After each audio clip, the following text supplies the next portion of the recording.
यह वीडियो जरा गौर से सुनिएगा।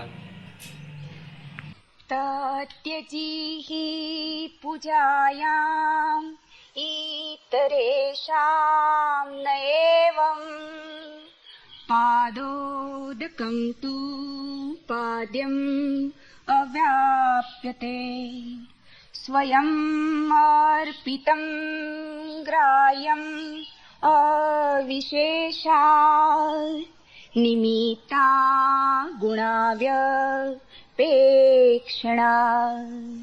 अपराधेषु व्यवस्था पत्रादेहे दानम् अन्यथा हि वैशिष्ट्यम्।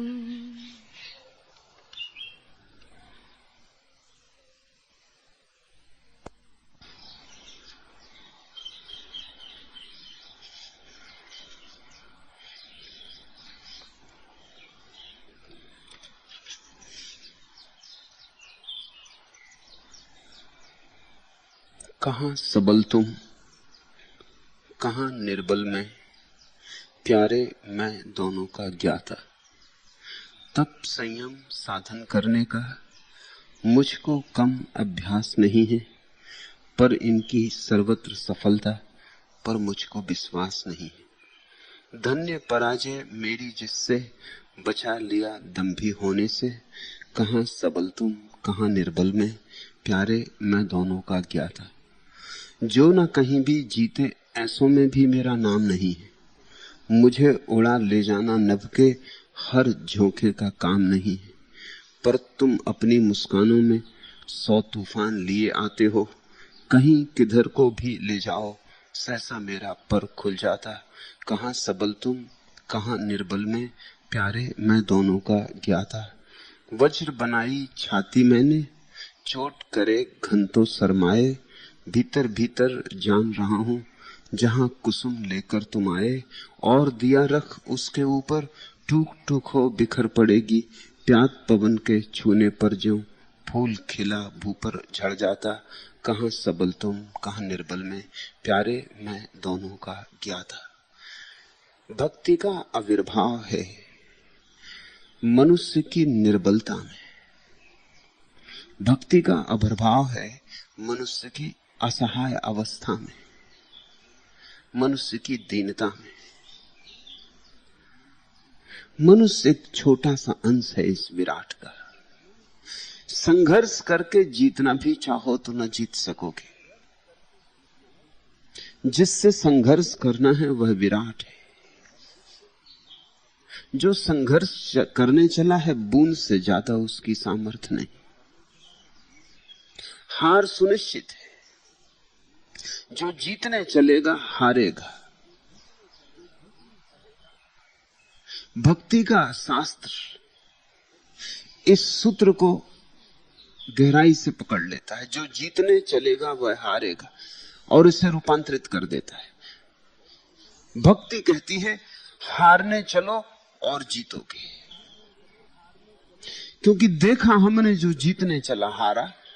तुम गणित को उल्टा कर दो, जो हारा सो जीता, जो झुका वही बचा, जो मिटा वही बचा। धन्य पराजय मेरी जिसने बचा लिया दंभी होने से। मनुष्य लड़ना चाहता है, अगर कोई और ना मिले लड़ने को तो अपने से ही लड़ने लगता है। लेकिन बिना लड़े मनुष्य को चैन नहीं, और जब तक तुम लड़ोगे तब तक भक्त ना हो सकोगे। जब तक तुम लड़ोगे तब तक तुम विभक्त रहोगे, विभाजित रहोगे, खंडों में बटे रहोगे। अखंड के साथ एक छंद में बंध जाना है, विराट में लीन हो जाना है। विराट से मैत्री है भक्ति, विराट से प्रेम है भक्ति। लड़ने के बहुत उपाय हैं, सीधे स्थूल उपाय हैं, सूक्ष्म बारीक उपाय हैं। विज्ञान सीधे ही लड़ने चल पड़ता है, विज्ञान की भाषा सीधी साफ है, लड़ाई की भाषा है, प्रकृति पर विजय पानी। जैसे कि हम प्रकृति से अलग हैं, हम ही तो प्रकृति हैं। विजय कौन पाएगा, किस पर पाएगा? यहां विजित होने को, विजेता होने को दो कहां है? यहां एक का ही विस्तार है। यहां बाहर भी वही है, भीतर भी वही है। लेकिन विज्ञान स्थूल भाषा बोलता है, कम से कम ईमानदार भाषा बोलता है। धार्मिक कर्मकांड और भी ज्यादा चालाक है। वो लड़ते भी हैं और दिखलाते हैं ऊपर ऊपर से, जैसे लड़ते नहीं। तुम यज्ञ करते, हवन करते, तप करते, व्रत करते, कोई नहीं कहेगा कि तुम लड़ रहे हो, लेकिन गौर से देखो, तुम लड़ रहे हो। जब तुम व्रत करते हो तब तुम क्या कह रहे हो? तुम ये कह रहे हो, सिद्ध कर दूंगा कि मैं तुझे पाने के योग्य हूं, कि अपने अधिकार की घोषणा कर रहा हूं, कि देखो मैंने कितने उपवास किए, कितने व्रत किए, कितना प्राणायाम, कितना योग, कितने आसन साधे, कितनी कृच्छ साधना की मैंने। अब और क्या चाहिए? मूल्य तो सब मैंने चुका दिया है, अब और क्या पात्रता की कमी? लेकिन यज्ञ हो, व्रत हो, हवन हो, पूजा पाठ हो, अगर तुम्हारी वृत्ति अपने को सिद्ध करने की है तो चूकोगे। अगर तुम दावेदार हो तो चूकोगे। तुम जो कर रहे हो अगर मिटने की कला हो तो जरूर पालोगे, लेकिन अगर पाने चले हो तो तुम्हारी चूक सुनिश्चित है। इसे प्रथम चरण में ही साफ साफ समझ लेना। ये चरण किस लिए उठाया है? जीतने चले हो परमात्मा को, प्रकृति को, या परमात्मा और प्रकृति से हारने चले हो? आज के सूत्र बहुमूल्य। पहला सूत्र, तद्धजी पूजायाम इतरेसाम न एवं। भागवत पूजा के बिना और प्रकार के अनुष्ठान को यजन कहा है, उसे भजन नहीं कहा है। यजन का अर्थ है यत्न, प्रयत्न, प्रयास। भजन का अर्थ है प्रसाद। यजन का अर्थ है छीना झपटी।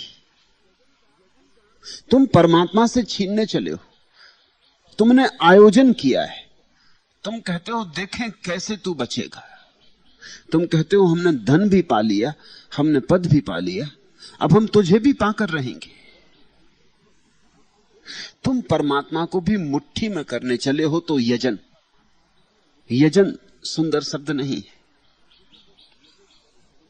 भजन अद्भुत शब्द है। यजन भजन के ठीक विपरीत शब्द है। यजन का अर्थ है विधि विधान, पद्धतियां, जिनके द्वारा हम परमात्मा को अपनी मुट्ठी में कर लेंगे। भजन का अर्थ है विश्राम, जिसके द्वारा हम परमात्मा की मुट्ठी में हो जाएंगे। इस भेद को खूब समझ लेना, क्योंकि इस भेद पर सारी यात्रा निर्भर है। सांडिल्य ठीक कहते हैं, भगवत पूजा के बिना और सब यजन है। स्वर्ग पाना चाहते हो तो तुम जो कर रहे हो वो यजन है। परलोक में सुख पाना चाहते हो तो तुम जो कर रहे हो वह यजन है। तुम जब तक कुछ पाना चाहते हो तब तक तुम जो कर रहे हो वह यजन है। यजन निंदा का शब्द है भक्तों की दुनिया में। तुम जिस दिन अकाम होकर प्रेम में तल्लीन हुए हो, निष्काम होकर रस में डूबे हो, कुछ पाने को नहीं,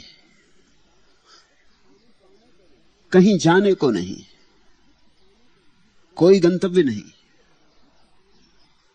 तुम हल्के हो, निर्भर हो, शांत और आनंदित हो, जैसा परमात्मा ने तुम्हें बनाया है इस क्षण तुम जैसे हो उससे राजी हो, परम संतुष्ट हो। उस संतोष से जो राग उठता है, उस संतोष से जो गंध उठती है, वह भजन। तुम डोलने लगते आनंद में। जितना दिया है परमात्मा ने वह इतना ज्यादा है कि पहले उसका अनुग्रह तो कर लो। मांगने वाला कहता है जो दिया वो काफी नहीं। मांगने वाले के मन में शिकायत है, मांगने वाला नाराज है, मांगने वाला कह रहा है कि मेरे साथ अन्याय हुआ है। मांगने वाला परमात्मा को दोषी करार दे रहा है कि तूने ये कैसी दुनिया बनाई, कि तूने ये मुझे कैसा बनाया।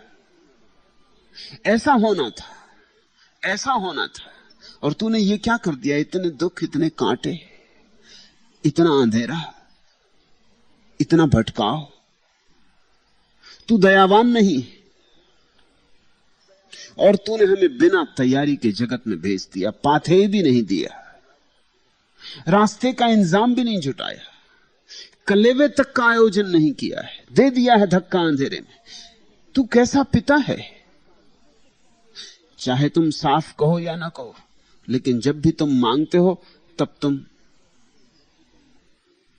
अनुग्रह के विपरीत जा रहे हो। अनुग्रह का अर्थ होता है जो तूने दिया है वो इतना ज्यादा है। मेरी कोई पात्रता नहीं थी और तूने इतना दिया। जीवन दिया, आंखें दी, जगत का सौंदर्य दिया, सूरज चांद तारे दिए, इतने प्यारे लोग दिए, इतना रस विमुग्ध लोक दिया। मैं नहीं था, मुझे है किया। मैं शून्य था, मुझ में प्राण फूंके, मुझ में सांसें डाली, मेरे हृदय में धड़कन थी, और हृदय में धड़कन ही न दी, प्रेम के अपूर्व स्रोत दिए। चैतन्य दिया, जागृति की क्षमता थी, ध्यान का बीज डाला, समाधि का उपाय किया। और क्या चाहिए। सब जो चाहिए मिला है। ऐसे भाव से जो उठता है भजन। जो मिला है वो कम है और मेरी पात्रता उससे ज्यादा है, ऐसे भाव से जो किया जाता है वह यजन। यजन से बचना। यजन में प्रेम नहीं है, भजन प्रेम है, शुद्ध प्रेम है। खुशी जो आरजी शय है न मैं कभी लूंगी।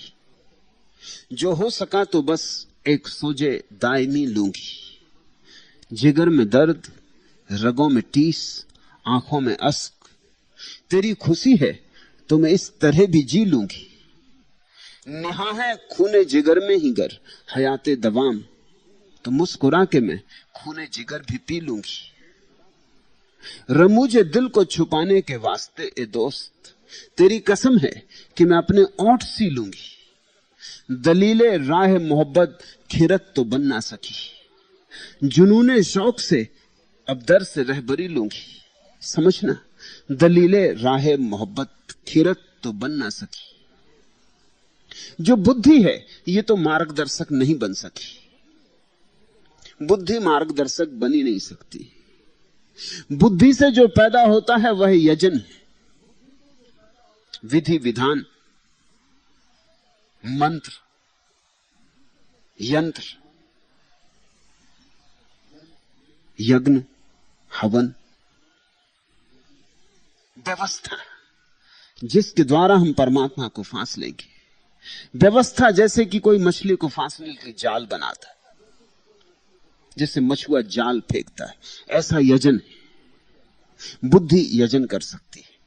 बुद्धि कहती ऐसा करो, ऐसा करो, ऐसा करो। बुद्धि गणित दे सकती है। गणित में परमात्मा नहीं आता, विचार में परमात्मा नहीं आता। विचार का जाल उसे न पकड़ पाएगा। उसे तो सिर्फ प्रेम का जाल ही पकड़ पाता है। और मजा यह है कि प्रेम का जाल पकड़ना ही नहीं चाहता, प्रेम का जाल पकड़ा जाना चाहता है। ये ऐसा खेल है। मछुआ तो जाल फेंकता है मछली पकड़ने को, भक्त परमात्मा को पुकारता है कि जाल फेंको, मुझे फांस लो। मैं फंसने को राजी हूं, मैं प्रतीक्षा में हूं कि कब तुम्हारा जाल आए और मुझे फांस ले। दलीले राह मोहब्बत खिरत तो बन ना सकी। प्रेम के रास्ते पर, भक्ति के रास्ते पर बुद्धि तो मार्गदर्शक हो नहीं सकती, न हो सकी कभी। जुनूने शौक से अब दर से रहबरी लूंगी, अब तो पागलपन से, जुनूने शौक से मार्गदर्शन पूछना होगा। यजन बड़ा बुद्धिपूर्वक है, भजन पागलपन है। पंडित यजन में पड़ जाता है, प्रेमी भजन करता है। ये जो देश भर में यज्ञ होते रहते हैं, ये सब यजन है। ये सब आदमी की बुद्धिमानी से निकल रहे हैं। ये आदमी के हृदय से आविर्भूत नहीं। सांडिल्य कहते हैं एक ही बात ख्याल रखना, भगवत पूजा। पूजायाम इतरे साम, एक ही बात याद रखना, भगवत प्रेम। और प्रेम के अपने अनूठे मार्ग हैं। प्रेम व्यवस्था से नहीं चलता, प्रेम स्वस्फूर्णा से चलता है। मुल्ला नसरुद्दीन एक स्त्री के प्रेम में था। उसने बहुत पत्र लिखे जैसे प्रेमी लिखते, और बड़े सुंदर पत्र लिखे। उन पत्रों में बड़ा काव्य था, बड़ा संगीत था, बड़ा सौंदर्य था। फिर प्रेम टूट गया तो वो प्रेमिका के पास गया। उसने कहा कि कम से कम मेरे पत्र तो लौटा दो। उसकी प्रेमिका ने कहा यह भी हद हो गई, पत्रों का तुम क्या करोगे? मुल्ला ने कहा तुमसे क्या छिपाना। एक पंडित से लिखवाए थे, पैसे देने पड़े, और फिर अभी मेरी जिंदगी और बाकी, फिर किसी से प्रेम में पड़ूंगा ही ना, पत्र काम आ जाएंगे। तुम इनका रख के भी क्या करोगी?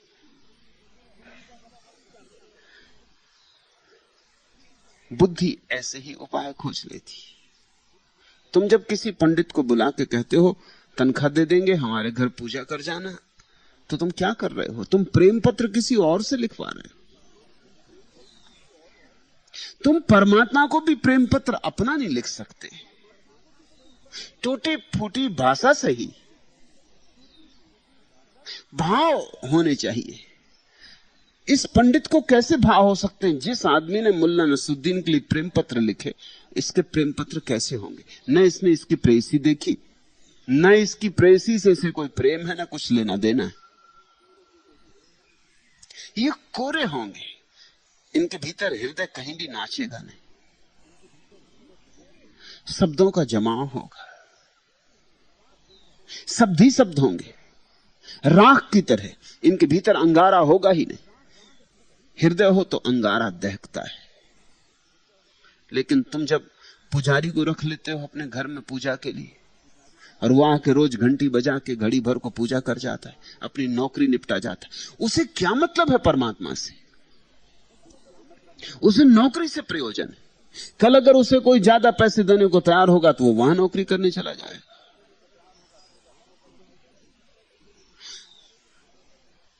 तुम जिस दिन उसे तनख्वाह ना दोगे, उसी दिन पूजा बंद कर देगा। उसे परमात्मा से कुछ लेना देना नहीं।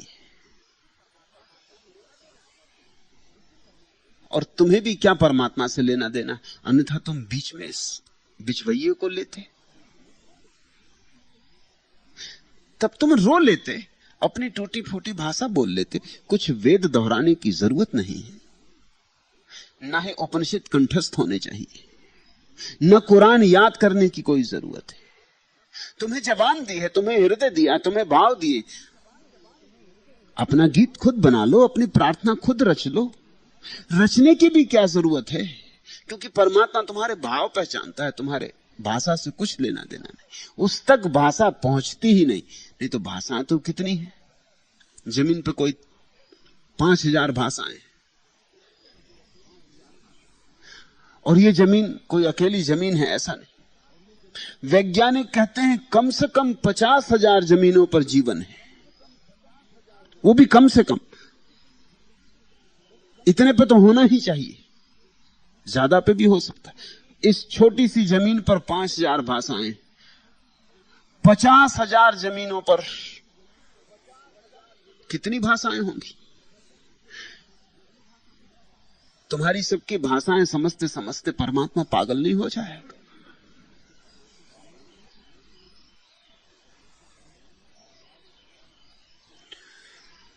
भाव समझा जाता है, भाषा नहीं समझी जाती। मैं एक बार अपने एक मित्र के साथ बाजार गया। ऐसे में बाजार जाने में मुझे कभी रस नहीं रहा, कभी कुछ खरीदने बाजार नहीं गए। वो मित्र जा रहे थे, उन्होंने कहा कभी तो चलो, तो मैं उनके साथ हो लिया। उनके घर मेहमान था, वो सब्जियां खरीदने लगे। छोटा गांव, तो दुकानदारों से पूछने लगे इसका भाव क्या है। भाव शब्द सुन के मुझे बहुत रस आया। मैंने उनसे पूछा कि गजब की बात पूछ रहे हो, दाम पूछने चाहिए, तुम भाव पूछ रहे। उन्होंने कहा कि इसमें फर्क है कुछ। मैंने कहा फर्क तो भारी हो गया, भाव ही पूछा जाना चाहिए असल में।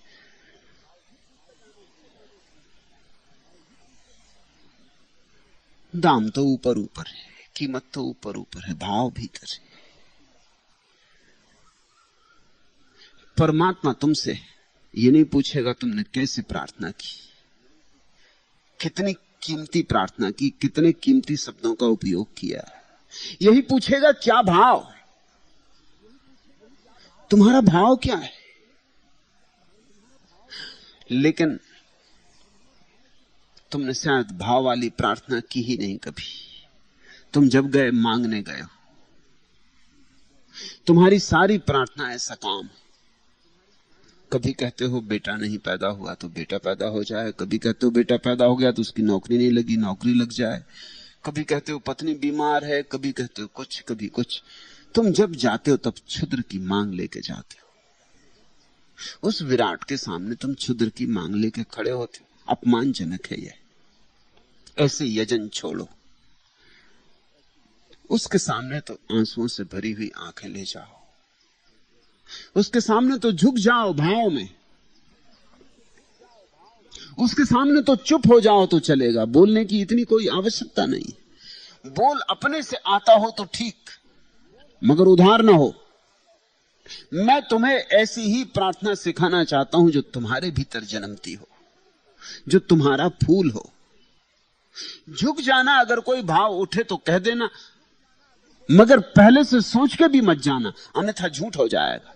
परमात्मा के सामने तुम अभिनय मत करना। अभिनय का रिहर्सल होता है, पहले से आदमी तैयारी करता है, क्या कहूंगा क्या नहीं कहूंगा, सब बिठा लेता है, जमा लेता है। उसी में तो सब झूठ हो जाता है। तुम सब तय करके गए कि ऐसा ऐसा कहूंगा, फिर तुमने वही वही कह दिया,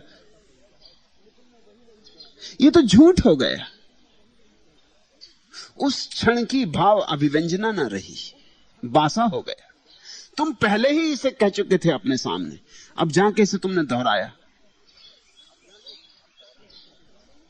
ये तो ग्रामोफोन का रिकॉर्ड हो गया।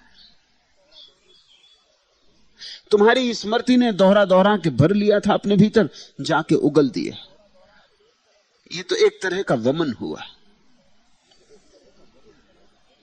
परमात्मा के सामने झुको और कोई भाव उठता हो तो उठने दो, ना उठता हो तो ना उठने दो। उठाने की कोई जरूरत नहीं, वह तुम्हारे मौन को समझेगा। टूटे फूटे शब्द आते हो आने दो, शब्दों के पीछे छिपे हुए तुम्हारे हृदय की धड़कन को समझेगा। वही समझा जाता है, भाव ही समझा जाता है। मैंने उन मित्र से लौट कर कहा कि आप साग सब्जी ले आए, मैं भी कुछ ले आया। मुझे ये भाव शब्द बहुत रुच गया। तुम जो पूछने लगे दुकानदारों से क्या भाव है, न तुम्हें ख्याल था न दुकानदार को ख्याल था कि तुम क्या पूछ रहे हो, लेकिन ये शब्द प्यारा है। तुम मंदिर जाते हो, क्या भाव है, कुछ मांगने जा रहे हो, तो यजन, कुछ चढ़ाने जा रहे हो तो भजन, कुछ देने जा रहे हो तो भजन, कुछ लेने जा रहे हो तो यजन। जहां तुम लेने जाते हो वो बाजार, और जहां तुम देने जाते हो वह मंदिर। भगवत पूजा के बिना और प्रकार के अनुष्ठान को यजन कहते हैं। केवल भगवत पूजा ही मुक्ति का उपाय है, सांडिल्य कहते हैं। उसके सिवाय जो नाना प्रकार के यज्ञ, व्रत और सकाम पूजा आदि हैं, वे सब बंधन के कारण हैं। फिर बंधन स्वर्ण के भी हो तो क्या, लोहे की जंजीरें हो कि सोने की जंजीरें, सब बराबर। तुमने जंजीरें बाजार में ढाली कि मंदिर में ढाली, इससे कुछ फर्क नहीं पड़ता। इच्छा मात्र जंजीर बन जाती, वासना मात्र बंधन बन जाती। तुमने कुछ भी मांगा, वैकुंठ मांगा, स्वर्ग मांगा, और भूल हो गई। प्रेमी कुछ मांगता नहीं, प्रेमी कहता है मुझे स्वीकार कर लो, मुझे ले लो, मुझे अपना कर लो, मुझे अपना लो, मुझे मिटा दो मेरी तरह, तुम फैल जाओ मेरे ऊपर, तुम्हारा ही रंग मेरा रंग हो।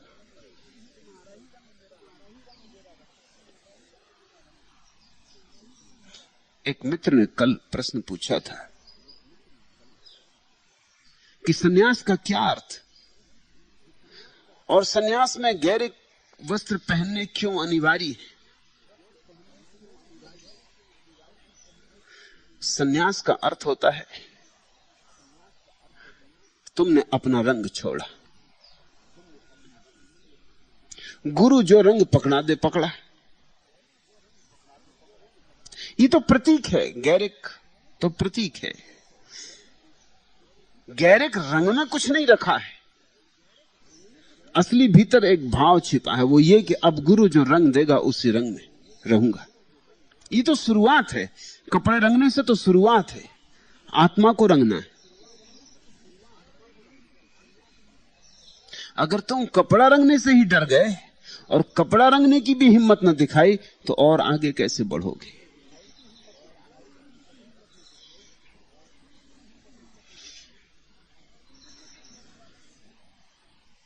कपड़ा रंगने से कुछ होने वाला नहीं है, लेकिन कपड़ा रंगना तो केवल सूचक है, प्रतीक है, तुम्हारी तरफ से एक इशारा है कि मैं राजी हूं, रंगो मुझे।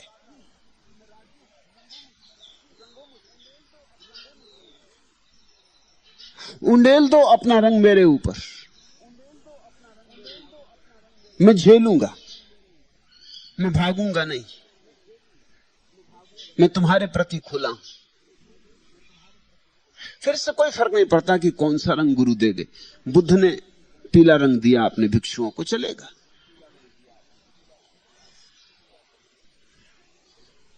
जैनों ने सफेद रंग पसंद किया, चलेगा। सूफी हरा रंग पसंद करते हैं, चलेगा। रंग का इतना बड़ा सवाल नहीं है, सब रंग उसके हैं। मगर शिष्य ये कहता है कि अब मैं तुम्हारे रंग में रंगने को राजी हूं, तुम्हारी जो मर्जी हो। तुम मुझे पागल होने को कहोगे तो मैं पागल होने को राजी हूं।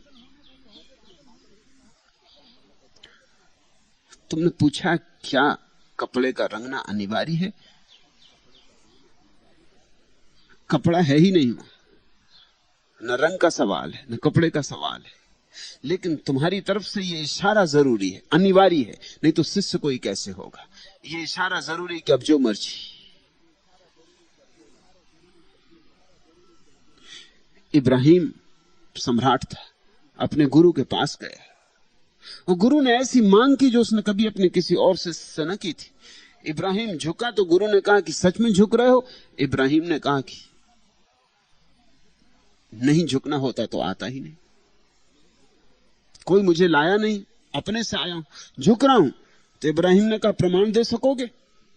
इब्राहिम से पूछा उसके गुरु ने, प्रमाण दे सकोगे? इब्राहिम हाथ फैला के खड़ा हो गया, उसने कहा आज्ञा दे। और बड़ी अजीब आज्ञा दी गुरु ने। गुरु ने कहा कपड़े फेंक दो, नग्न हो जाओ। इब्राहिम ने एक क्षण भी सोचा नहीं, कपड़े फेंक दिए और नग्न हो गया। सम्राट था और गुरु भी अद्भुत था।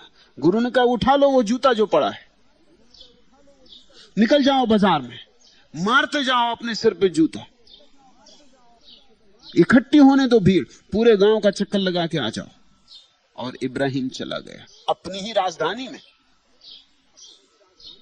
नंगा, सिर पे जूता मारता। जो गुरु के पुराने शिष्य थे उन्होंने कहा ये जरा जागती है, ऐसा आपने हमसे तो कभी नहीं कहा था। और सम्राट के साथ तो थोड़ा सदैव होना था, बेचारा आया झुकने को, यही क्या कम था। गुरु ने कहा मुझसे मत पूछो, इब्राहिम से पूछ लेना। और इब्राहिम जब लौटा, कोई घंटे भर अपनी ही राजधानी में जूता मारते हुए, हजारों की भीड़ इकट्ठी है, लोग पागल चिल्ला रहे हैं, लोग पत्थर फेंक रहे हैं, लोग कह रहे हैं ये हो क्या गया, लोग मजाक कर रहे हैं, सारा गांव हंस रहा है, बच्चे बूढ़े स्त्रियां सब इकट्ठे हो गए, जुलूस चल रहा है उसके पीछे, और इब्राहिम हंस रहा है, आनंदित हो रहा है और जूते मार रहा है और नग्न घूम रहा है। लौट आया, जब इब्राहिम लौट के आया तो आदमी ही दूसरा था।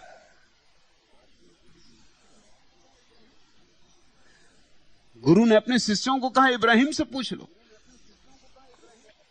इब्राहिम ने कहा कि इस एक घड़ी में जो जानने को मिल गया वो जन्मों जन्मों में नहीं जाना था, और जो मैं पाने आया था वो मुझे मिल ही गया, मेरा अहंकार गिर गया। यही बाधा थी। वो गुरु के चरणों में गिर पड़ा, उसने कहा तुम्हारी कृपा, एक क्षण में मिटा दिया, एक घड़ी भर में मिटा दिया। मैं तो सोचता था वर्षों तपस्या करनी पड़ेगी, सम्राट हूं, अकड़ा हुआ, अहंकार से भरा हुआ, अहंकार में ही जिया हूं, कैसे छूटेगा ये अहंकार। मैं तो यही सोचते सोचते आया था कैसे छूटेगा, और तुमने क्षण भर में छोड़ा दिया, और जरा से उपाय से छोड़ा दिया। अब तुम ये मत सोचना कि जूते मारने से कोई अहंकार छूट जाता है, नहीं तो एकांत में खड़े होकर नग्न तुम अपने को जूते मार लो। कि जब विधि काम करती है तो अपने कमरे में बंद हो गए, जूता लिया, नंगे हो गए, मार लिया जूता, घड़ी बनी, 2 घड़ी मारते रहे तो भी कुछ ना होगा, ना नग्न होने से कुछ होगा। बात समझो, भाव समझो। ये तो सिर्फ उपाय था, लेकिन इब्राहिम ने एक इशारा दे दिया कि अब जो कहोगे, ये बिल्कुल पागलपन की बात है। इब्राहिम को कहना चाहिए था कि क्या पागलपन करवा रहे हैं, नंगे होने से क्या होगा। यही मित्र ने पूछा है, नंगे होने से क्या होगा, गैरिक वस्त्र पहनने से क्या होगा। उन्होंने ये भी पूछा है कि क्या आप मुझे बिना गैरिक वस्त्रों के संन्यास नहीं दे सकते। कल तुम मुझसे कहोगे ध्यान से क्या होगा, क्या आप मुझे ध्यान के बिना संन्यास नहीं दे सकते। प्रार्थना से क्या होगा, क्या मैं बिना प्रार्थना के सन्यासी नहीं हो सकता। ये तो सिर्फ इशारा है, ये तो इस बात का इशारा है कि आप जो भी कहें ये पागलपन, तो ये पागलपन से ही।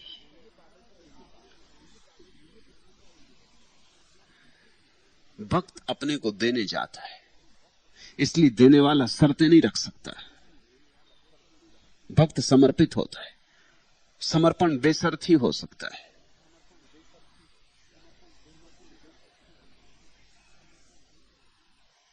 कल मैंने धर्मयुग में मेरी एक सन्यासिनी प्रीति पर एक लेख देखा, उसमें एक शब्द मुझे पसंद आया। जिसने रिपोर्ट लिखी है प्रीति के ऊपर धर्मयुग में, उसने शब्द उपयोग किया है रंग रजनी सी। वो मुझे जचा।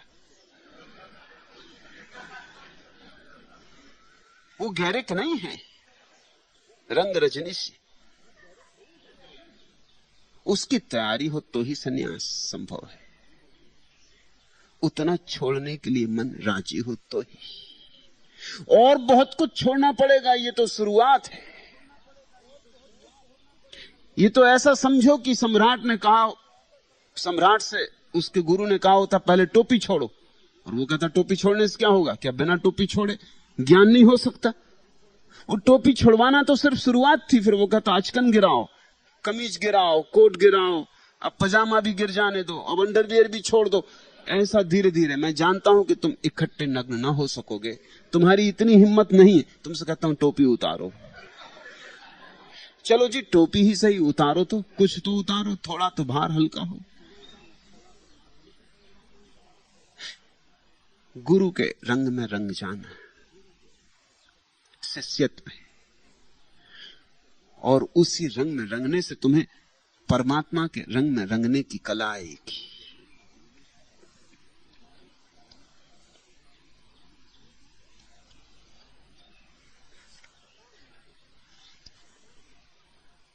सकाम ना हो प्रार्थना, सकाम ना हो पूजा,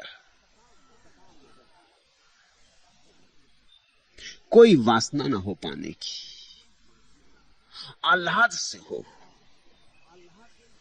आकांक्षा से नहीं, आनंद से हो, अनुग्रह से हो, अपेक्षा से नहीं। बस वही सारा भेद है। तुम सत्यनारायण की कथा करवा लेते हो, कभी हवन भी करवा लेते हो, कभी यज्ञ करवा लेते हो, और बड़ा आश्चर्य है, करोड़ों रुपए यज्ञ पर फूके जाते, और यज्ञ धार्मिक अनुष्ठान ही नहीं, यजन है, भजन नहीं है। घी डालो, गेहूं डालो, जो तुम्हें डालना हो डालते रहो, सब आग खा जाएगी। तुम जब तक अपने को ना डालोगे तब तक कोई यज्ञ पूरा नहीं होता। जिस दिन तुम ये गेहूं और घी इत्यादि डालने का पागलपन छोड़ोगे, अपने को डाल दोगे आग में, तुम जिस दिन कहोगे कि मैं जलने को तैयार हूं,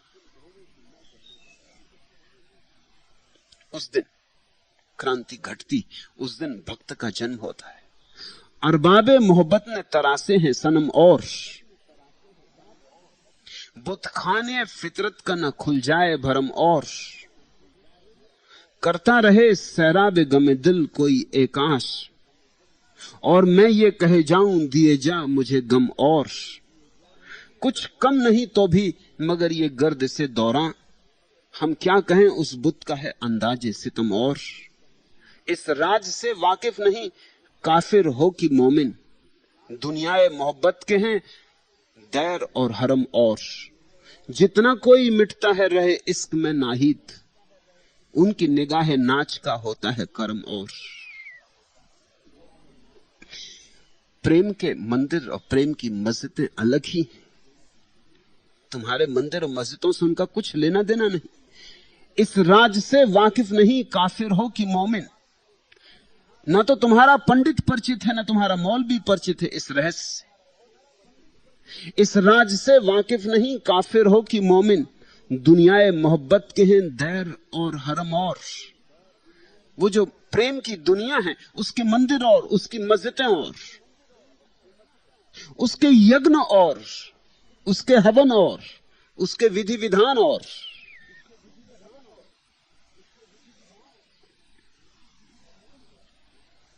परमात्मा से मांगने नहीं जाता भक्त, देने जाता है,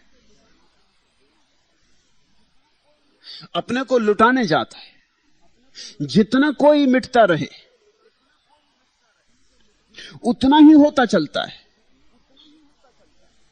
इधर मिटता है उधर जन्मता है। जितना कोई मिटता है रहे इश्क में नाहिद, ये जो प्रेम का रास्ता है भक्ति, इस पर जो जितना मिटता है, जितना कोई मिटता है रहे इश्क में नाहिद, उनकी निगाह नाच का होता है कर्म, और परमात्मा की अनुकंपा उसे उतनी ही ज्यादा मिलती। उनके निगाह नाच का होता है कर्म, और दया बरसती और कृपा बरसती। जिस दिन तुम पूरे मिट जाते हो उस दिन तुम्हारे भीतर परमात्मा का आविर्भाव होता है, उस दिन भक्त भगवान हो जाता है।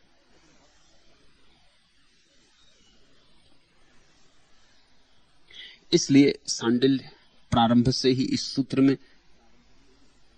क्रियाकांड को इंकार कर देते। इसका यह अर्थ नहीं है कि सांडिल्य कह रहे हैं तुम पूजा भी मत करना। इसका यह भी अर्थ नहीं कि वो कह रहे हैं कि तुम्हें अगर मूर्ति प्रिय हो तो तुम मूर्ति के सामने बैठकर गुफ्तगू न करना। वो ये भी नहीं कह रहे कि तुम्हें अगर गीत प्यारा हो और तुम गाना चाहो परमात्मा को तो मत गाना।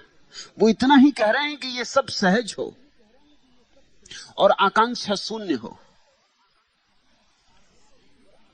इस प्रार्थना पूजा का आनंद प्रार्थना और पूजा में ही हो, किसी और लक्ष्य को पाने में नहीं। तुम किसी के प्रेम में हो और कोई पूछे कि तुम क्यों प्रेम में हो, किस लिए प्रेम में हो, क्या पाना चाहते हो, अगर तुम उत्तर दे सको तो तुम्हारा प्रेम गलत। अगर तुम कह सको कि इस स्त्री के बाप के पास बहुत धन है, अकेली बेटी, इसलिए प्रेम में, तो तुम प्रेम में हो ही नहीं। तुम अगर प्रेम में हो तो तुम कहोगे बस प्रेम के कारण प्रेम में हो, प्रेम की वजह से प्रेम में हो, इसके पीछे और कोई लक्ष्य नहीं। प्रेम अपने आप में इतना बड़ा पुरस्कार है, और क्या मांगना है। इसलिए ख्याल रखना, सांडिल ये नहीं कह रहे हैं कि तुम पूजा मत करना, लेकिन पंडित को बीच में मत लाना। ये भी नहीं कह रहे हैं कि तुम प्रार्थना मत करना, लेकिन प्रार्थना रटी रटाई तोते की भांति ना हो। और ये भी नहीं कह रहे हैं कि तुम झुकना मत मंदिर में या मस्जिद में या जहां तुम्हारी मर्जी हो, क्योंकि उन्होंने कहा जहां तुम्हारी आंखें भर जाएं वहीं झुक जाना, और जिससे तुम्हारे नेत्र तृप्त हों वहीं झुक जाना,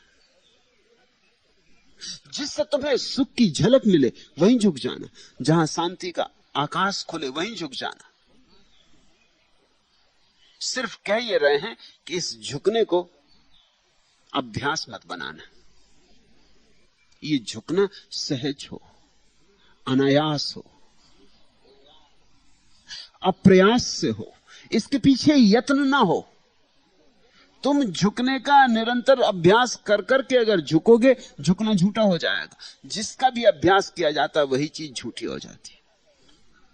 तुम किसी मित्र से मिलने जा रहे हो, तुम रास्ते भर सोचते गए क्या कहूंगा क्या कहूंगा क्या कहूंगा, अभ्यास कर लिया बिल्कुल कि कहूंगा कि बड़ा आनंद हुआ, वर्षों के बाद मिले, आंखें ठंडी हो गई, कितना तड़फा, कितना रोया, इसको खूब दोहरा दोहरा के तैयार करके पहुंच गए। फिर तुमने ये सब दोहरा दिया, कुछ बात चूक गई, शब्द आ गए, भाव नहीं रहा।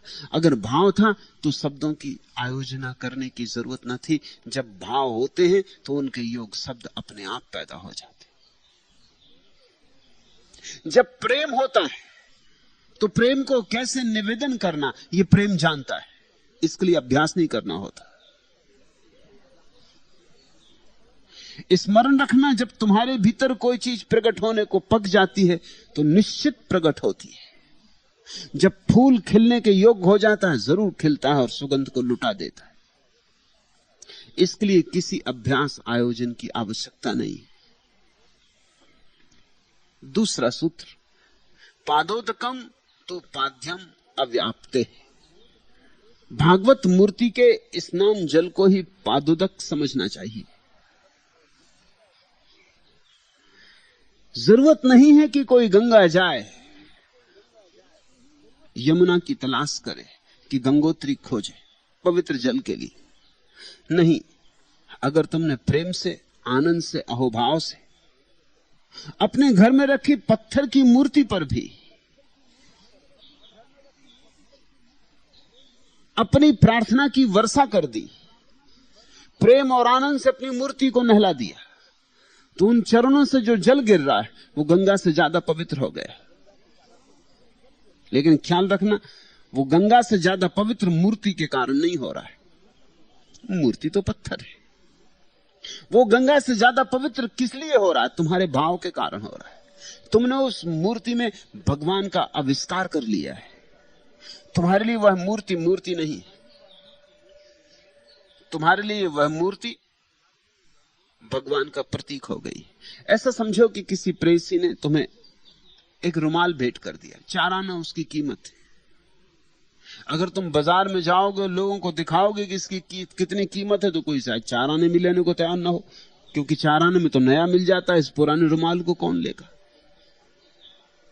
लेकिन तुमसे अगर कोई कहे कि हम 1000 रुपए देते हैं इस रुमाल को, हमें दे दो, तो तुम देने को राजी ना होगे।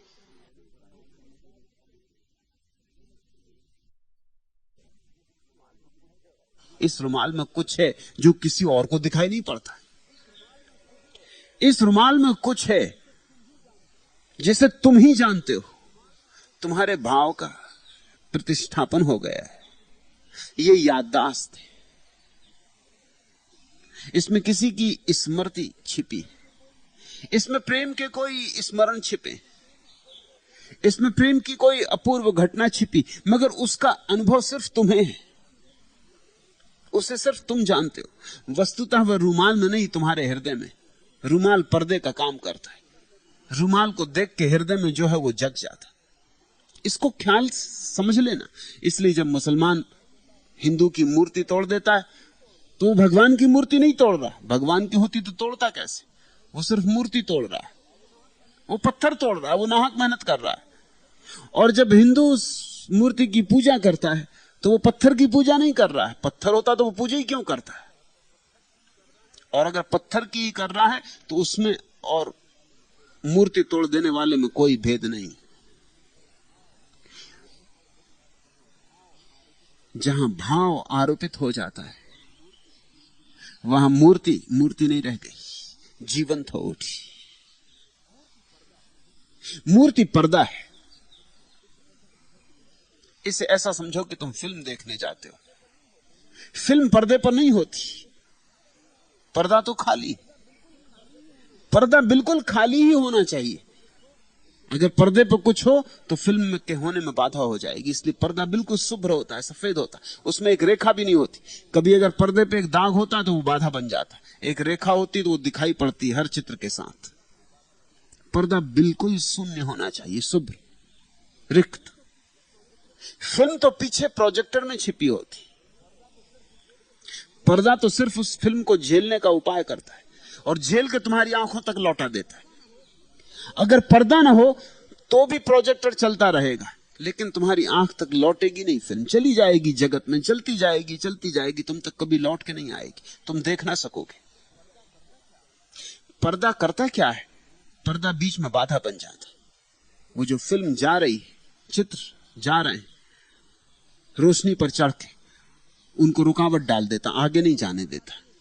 रुकावट पड़ जाती है, वो धक्का खा के लौट पड़ती, लौट के तुम्हारी आंख पर पड़ जाते, तुम्हें दिखाई पड़ जाते। मूर्ति पर्दा है। तुम्हारे हृदय में छिपा है भाव, प्रोजेक्टर वहां है। मूर्ति तो सिर्फ उस भाव को अनंत में नहीं खो जाने देती, मूर्ति पर से लौट के भाव तुम्हारी आंख में फिर आ जाता। मूर्ति तो ऐसे है जैसे दर्पण। तुम दर्पण के सामने खड़े हो गए, तुम जब दीवार के सामने खड़े हो तो तुम्हें कुछ नहीं दिखाई पड़ता। क्यों? क्योंकि दीवार लौटाती नहीं। दीवार पर भी तुम्हारी तस्वीर पड़ती है, तुम्हारी तस्वीर तो पड़ेगी ही। तुम खड़े हो तो तस्वीर तुम्हारी दीवार पे भी पड़ रही, लेकिन दीवार लौटाती नहीं, पी जाती। दर्पण की कला इतनी, वो इतना चिकना है कि पी नहीं पाता। तुम्हारी तस्वीर सरक जाती, वापस लौट जाती, वापस लौट के तुम्हारी आंखों में पड़ जाती, तुम अपने को देखने में समर्थ हो जाते हो। मूर्ति दर्पण। तुम्हारे भाव जिन्हें तुम अभी नहीं पकड़ पाते, सीधा सीधा मूर्ति से लौट के स्थूल हो जाते, दिखाई पड़ने योग्य हो जाते। जो तुम्हारे भीतर अदृश्य में छिपा है वह दृश्य बन जाता है। अब ये ऐसा ही समझो, जो मूर्ति को तोड़ देता वो वैसी ना समझ है कि जैसे समझो तुमने कोई फिल्म देखी और तुम्हें बड़ा गुस्सा आ गया, कोई ऐसा दृश्य दिखाई पड़ रहा है जिसको तुम देखने को राजी नहीं, और तुमने उठाई छुरी और जाके पर्दे को काट दिया। तुम्हें लोग पागल कहेंगे। पर्दे को काटने से क्या होगा? पर्दे को काटने से फिल्म नहीं कटती। मैं एक गांव में मेहमान था, गांव के मंदिर की मूर्ति किसी ने तोड़ दी। गांव बड़ा पागल था, एकदम पागलपन फैला हुआ था। मुसलमान थोड़े ही थे गांव में, हिंदू ज्यादा थे, और शक यही था कि मुसलमानों ने तोड़ी। ये शक स्वाभाविक हो जाता है। मेरे पास गांव के लोग आए, उन्होंने कहा कि हम क्या करें, हम आग में उबल रहे हैं, हम जला देंगे इन मुसलमानों को। मैंने उनसे कहा, मूर्ति ही तोड़ी है ना, तुम्हारा भाव तो नहीं तोड़ा, कि तुम्हारा भाव भी टूट गया। तुम दूसरी मूर्ति रख लो। और फिर ये क्या पक्का है कि इन्होंने मुसलमानों ने तोड़ी? मैं तो नहीं देखता कि तोड़ सकती हूं, इनकी संख्या इतनी छोटी है कि तोड़ कर और मुसीबतें पड़ेंगे, ये नहीं तोड़ सकते। बहुत संभावना तो यह कि किसी हिंदू ने ही तोड़ी, मुसलमानों को मारने के लिए, मुसलमानों को जलवाने के लिए। और यही बात सच निकली, तोड़ी थी हिंदुओं ने ही, हिंदुओं को भड़काने के लिए।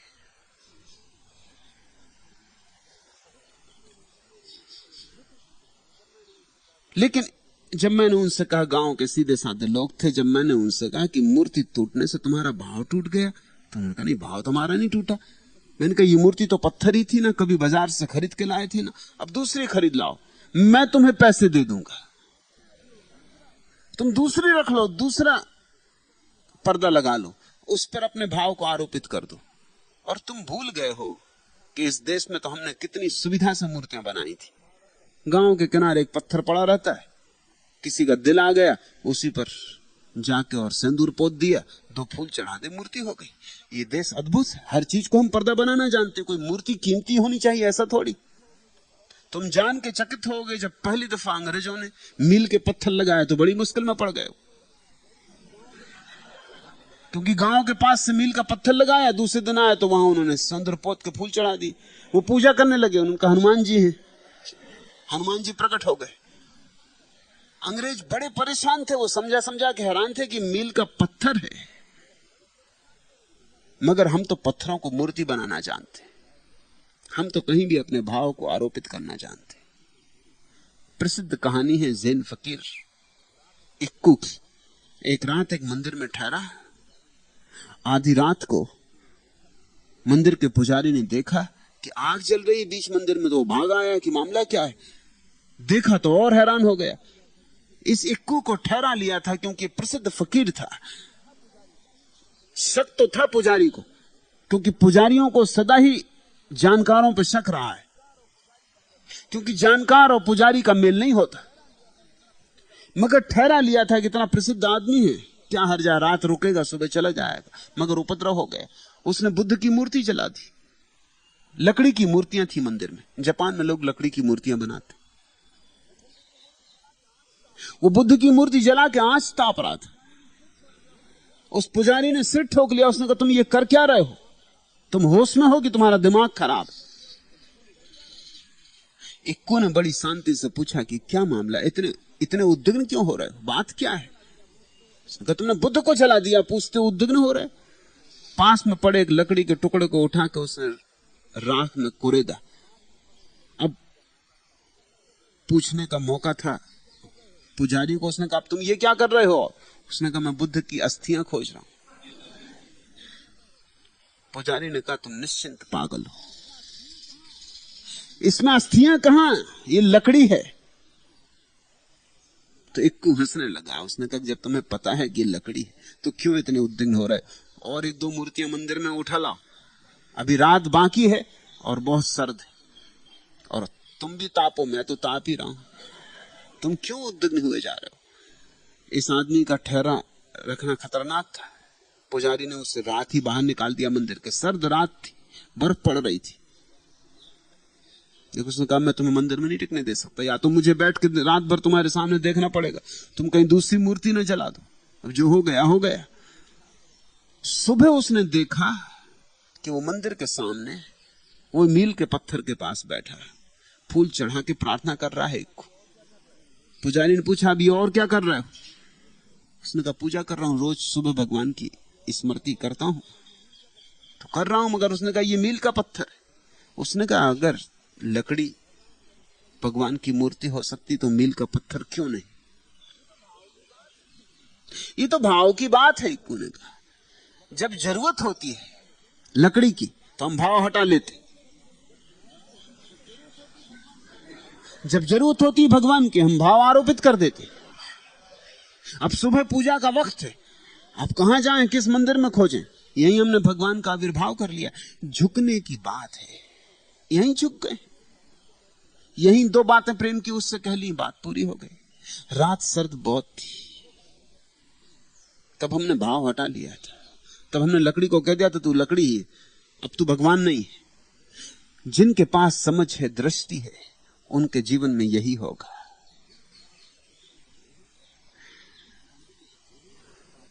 सांडिल्य कहते हैं पादोदकम तू पाद्यम अव्याप्ते, भागवत मूर्ति के स्नान के जल को ही पादों तक समझना चाहिए।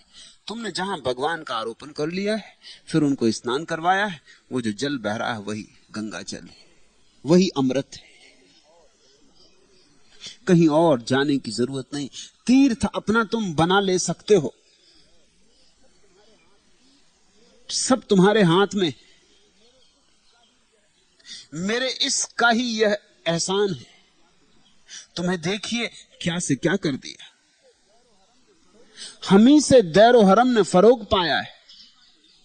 न हम सरों को झुकाते, न आस्था होता। हमने ही बनाए हैं मंदिर और मस्जिद। हम ही से दैरो हरम ने फरोग पाया है। उनके सृष्टा हम हैं।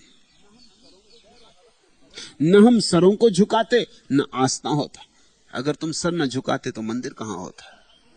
तुम सर न झुकाते तो मूर्ति कहां होती? तुम्हारे सर झुकाने में सारा राज।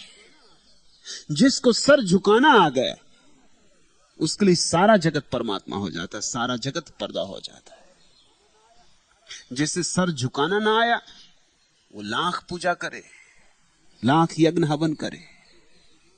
उसके यज्ञ हवन, उसकी पूजाएं, उसकी अकड़ को और अहंकार को और बढ़ाए चले जाते हैं, कम नहीं करते। ध्यान रखना, जो तुम्हें मिटाता हो वह धर्म, जो तुम्हें मजबूत करता हो वह अधर्म। यह मेरी परिभाषा है।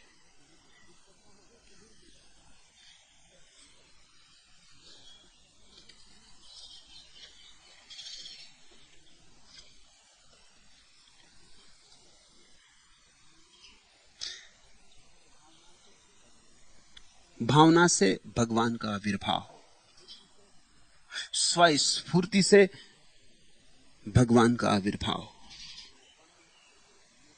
समर्पण में, निरअहंकारिता में, झुक जाने में भगवान का आविर्भाव।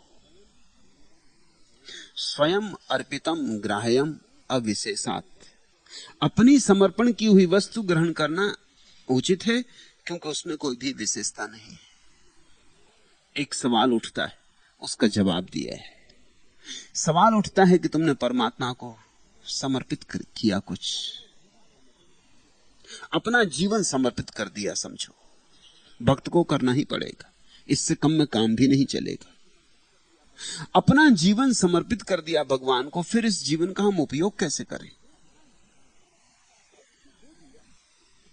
जब उसे दे दिया तो अब हम इसका उपयोग कैसे करें? इस बात को ही याद दिलाने के लिए एक प्रक्रिया सदियों से चलती रही है। वे सारी प्रक्रियाएं याद दिलाने के लिए हैं, सूचन मात्र है।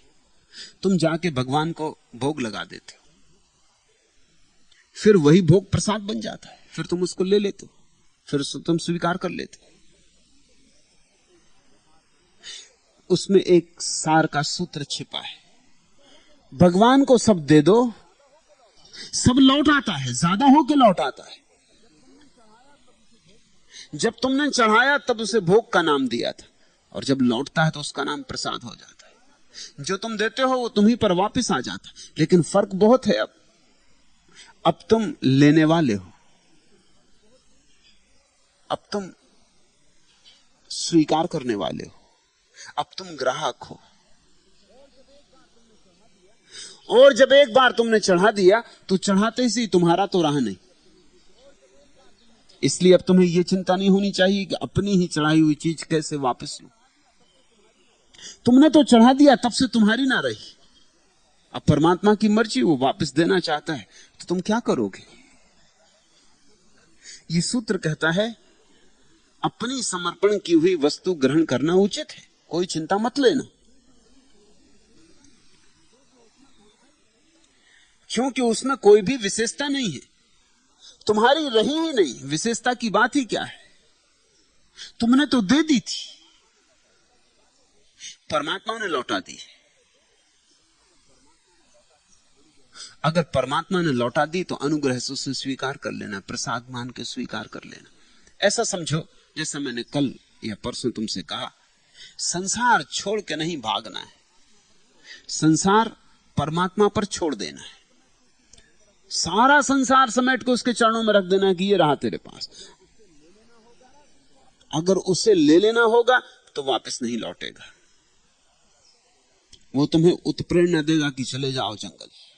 मैं ऐसा नहीं कहता हूं कि कोई भी जंगल ना जाए, परमात्मा जिससे भेजे वह जाए, अपने से कोई ना जाए। बारीक भेद है।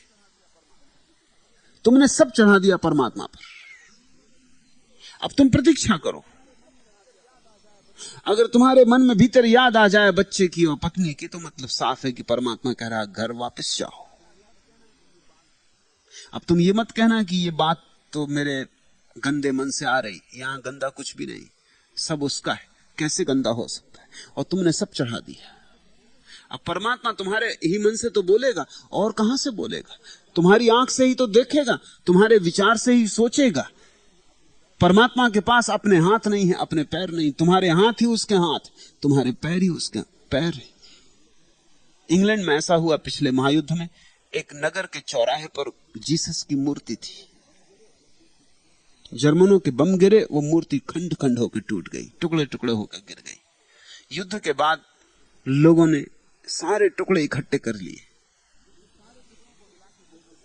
और उन सारे टुकड़ों को मिला के मूर्ति बनानी चाहिए। मूर्ति तो बन गई, सिर्फ 2 हाथ के टुकड़े नहीं मिले। जो कलाकार उस मूर्ति को जोड़ रहा था, उसने बड़ी खोज की, मगर वो 2 हाथ नहीं मिले, सो नहीं मिले। उसने एक अद्भुत काम किया, उसने मूर्ति नीचे पत्थर लगा दिया। मूर्ति अब भी खड़ी है। उसने एक पत्थर लगा दिया, पत्थर बड़ा प्यारा है, वो हाथ से भी ज्यादा काम का पत्थर हो गया। उसने पत्थर पर लिख दिया कि मेरे हाथ तुम हो, मेरे पास और कोई हाथ नहीं। परमात्मा के हाथ तुम हो। इसलिए तो इस देश में हमने परमात्मा को सहस्त्र बाहु कहा है, हजारों हाथ वाला। सब हाथ उसके हैं, सब मन उसके हैं, सब देह उसकी। एक बार तुमने सब समर्पण कर दिया, फिर परमात्मा जो इशारा करता हो उसी इशारे से चल पड़ना। अगर कहे जंगल तो जंगल, अगर कहे बाजार तो बाजार, फिर तुम रहे ही नहीं। अब इसे प्रसाद पूर्वक स्वीकार करना। अब तुम अपनी पत्नी के पास नहीं जा रहे हो, परमात्मा भेज रहा है तो जा रहे हो। अब तुम अपने बेटे के पास नहीं जा रहे हो, ये परमात्मा का ही बेटा है जिसकी रक्षा के लिए तुम्हें भेज रहा है, तो तुम जा रहे हो। अगर कोई व्यक्ति इतनी मौन और शांति से जीवन को जिए कि जैसा परमात्मा जिलाए वैसा ही जीता चला जाए, तो यह जगत ही मुक्ति हो जाता है। जीवन मुक्ति इसी का नाम है। तुम चढ़ा दो, फिर परमात्मा जो लौटा दे उसे प्रसाद रूप ग्रहण कर लो। अपनी मर्जी बीच में मत लाओ। निर्णायक तुम मत बनो, कर्ता तुम मत बनो, निमित्त मात्र रह जाओ।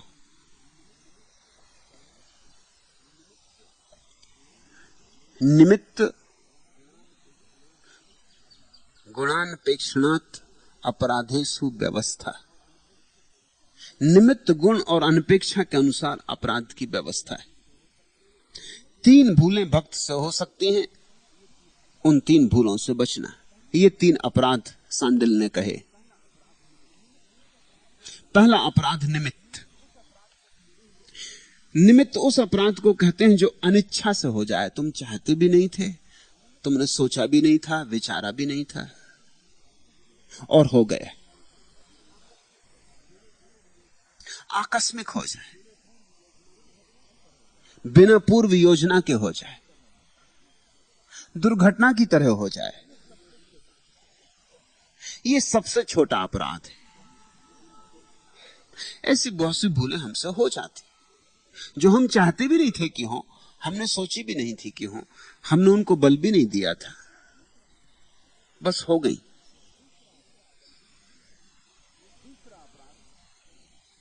दूसरा अपराध गुण। साधक के स्वभाव से हो, आदत से हो और बार बार हो।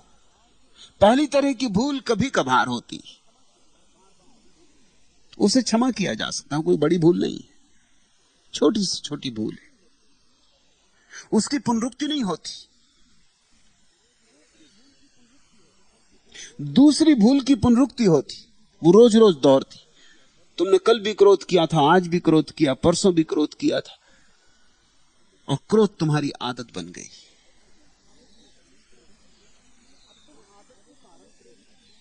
अब तुम आदत के कारण क्रोध करते हो।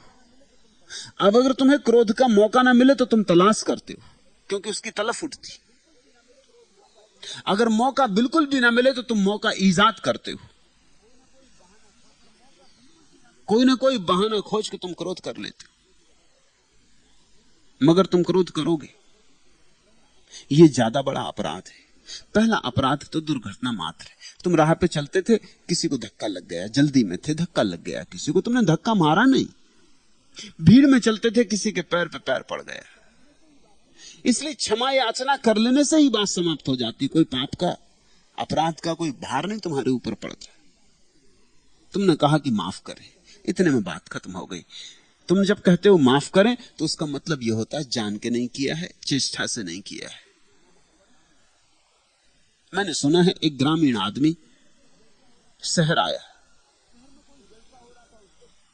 शहर में कोई जलसा हो रहा था, उस जलसे में गया, किसी का पैर उसके पैर पे पड़ गया। उस आदमी ने कहा शादी। उस ग्रामीण ने कहा कि हद हो गई, पता नहीं क्या कह रहा है, एक तो पैर पे पैर मार दिया और ऊपर से गाली दे रहा है या क्या कर रहा है। खैर उसने कहा कोई बात नहीं, अजनबी जगह। फिर किसी आदमी का धक्का उसको लग गया, उस आदमी ने भी कहा शादी। उसने कहा तो हद हो गई, खूब तरकीब निकाली इन लोगों ने, धक्का दिए जाओ, मारे जाओ, पैर पे पैर रखे जाओ और गाली भी दो।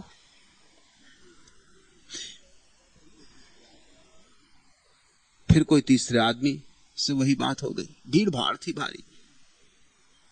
उसने निकाला जूता और जो उसके सामने था उसके सिर पे दे मारा और कहा सारी। हद हो गई, जो देखो वही मार रहा है और ये भी तरकीब अच्छी, पीछे से सारी कह दिया और चल दी। क्षमा मांग लेने का इतना ही अर्थ होता है कि मैंने जान के नहीं किया है। अगर जान के किया है तो क्षमा मांग लेने का कोई भी अर्थ नहीं होता। दूसरा अपराध जान के किया जाता है, आदत के बस होता है, आकस्मिक नहीं। पहला अपराध क्षम्य है, दूसरा अपराध क्षम्य नहीं। तुम अपने भीतर जांच पड़ताल करना। अगर कोई भूल कभी हो जाती उसकी चिंता मत लेना, बहुत जीवन है, स्वाभाविक है। लेकिन कोई भूल रोज रोज होती, नियम से होती, आदत का हिस्सा हो गई, तुम्हारा स्वभाव बन गई, उससे सावधान होना, उससे बचना, उससे जागना, वही तुम्हें डुबाएगी। और तीसरा अनपेक्षा। पहले से दूसरा पाप ज्यादा घातक है और दूसरे से तीसरा ज्यादा घातक है। अनपेक्षा का मतलब होता है जो साधक की मूर्छा से हो। एक तो अपराध हो रहा है सिर्फ आकस्मिक, एक हो रहा है आदत से और एक हो रहा है मूर्छा से। मूर्छा हमें जकड़े हुए, जैसे तुम जीवन में क्या कर रहे हो, यहां कोई धन कमाने में लगा है, उससे पूछो क्या करोगे धन का, उसने कभी सोचा नहीं। तुम उससे ज्यादा पूछो, जिद करो तो वो तुम पे नाराज भी होगा कि कहां की फिजूल की बात लगा रखी। अध्यात्म इत्यादि में मुझे कोई रस नहीं, मुझे धन कमाने दो, धन ही तो है यहां सार, और क्या है।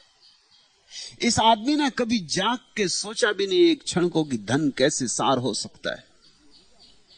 धन की भला उपयोगिता हो, लेकिन धन जीवन का लक्ष्य नहीं हो सकता है। धन कमा के भी क्या करोगे अगर खुद को गंवा दिया। लेकिन वो दौड़ता रहेगा, दौड़ता रहेगा, दौड़ते दौड़ते गिर जाएगा एक दिन, और जीवन भर धन ही इकट्ठा करता रहेगा, और मौत आके उसे उठा ले जाएगी, धन सब पड़ा रह जाएगा। ये मूर्छा है। ये कभी कभी की भूल नहीं है, और ना आदत की भूल है, ये बेहोशी की भूल है, ये ध्यान का अभाव है, ये जागरूकता की कमी के कारण हो रहा है। कोई आदमी पद के लिए दौड़ में लगा, वो ये पूछता भी नहीं कि पहुंच के भी क्या करूंगा, पहुंच भी गया तो क्या होगा, मैं बन भी गया दुनिया का सम्राट तो उससे सार क्या है, ऊंचे से ऊंचे सिंहासन पर बैठ गया, फिर होगा क्या, मैं तो मैं ही रहूंगा। कोई सिंहासन तुम्हें ऊंचा नहीं कर सकता, ऊंचा होने का भ्रम दे सकता है, तुम जैसे हो वैसे ही रहोगे। ऊंचाइयां भीतर होती हैं, बाहर सिंहासनों पे नहीं होती। और धन भी भीतर घटता है, बाहर तिजोरियों में इकट्ठा नहीं होता। इसलिए कभी कभी ऐसा हो जाता है कि बुद्ध और महावीर जैसा भिक्षु नग्न खड़ा ऐसा धनी होता है कि समृद्ध से समृद्ध आदमी फीके पड़ जाते। और तुम धनियों को देखते हो, उनके चेहरे पे मक्खियां उड़ रही। उन्होंने पाया क्या है, मिला क्या है? एक मूर्छा है। और सारे लोग दौड़ रहे हैं, वे भी दौड़ रहे हैं। तुमने कभी खड़े होकर सोचे नहीं, रास्ते के किनारे की जरा भीड़ से हट के सोच भी तो लूं मैं कहां जा रहा हूं, इतनी समय कहां, इतना फुर्सत कहां, क्योंकि इतनी देर में दूसरे लोग आगे निकल जाएंगे। सोचने का समय ही नहीं मिलता, दौड़ ऐसी चल रही है। और जहां सब दौड़े जा रहे हैं वहां शिथिल होकर चलना या किनारे होकर खड़े होना, लोग समझते हैं पागल हो गए हो क्या कर रहे हो यहां। ध्यान का इतना ही अर्थ होता है कि दौड़ती भीड़ में से थोड़ी देर को हट जाओ, राह के किनारे बैठ जाओ, थोड़ी देर शांत होकर जीवन को देख तो लो, तुम क्या कर रहे हो, किस लिए कर रहे हो, इससे होगा क्या। हारे तो भी हारोगे, जीते तो भी हारोगे, तो करने का प्रयोजन क्या है। सफल हुए तो भी असफल हो जाने वाले हो, असफल हुए तो असफल हो ही। यहां विषाद ही अंत में हाथ लगने वाला है। जिस व्यक्ति ने थोड़ा सा राह के किनारे हटकर एकांत में बैठकर सोचा है, समझा है, विमर्श किया है, वो फिर इस दौड़ में सम्मिलित न हो सकेगा। उसे धन और पद की दौड़ मूढ़तापूर्ण मालूम होगी, अज्ञान की दौड़ मालूम होगी। और जिस दिन ये मूर्छा टूट जाती है, उस दिन व्यक्ति भीतर की यात्रा पर निकलता, अंतर यात्रा पर निकलता है। तो तीसरा अपराध है मूर्छा का। सांडिल्य कहते हैं इन 3 अपराधों में पहला अपराध तो नाम मात्र को अपराध है, उसकी बहुत चिंता मत लेना।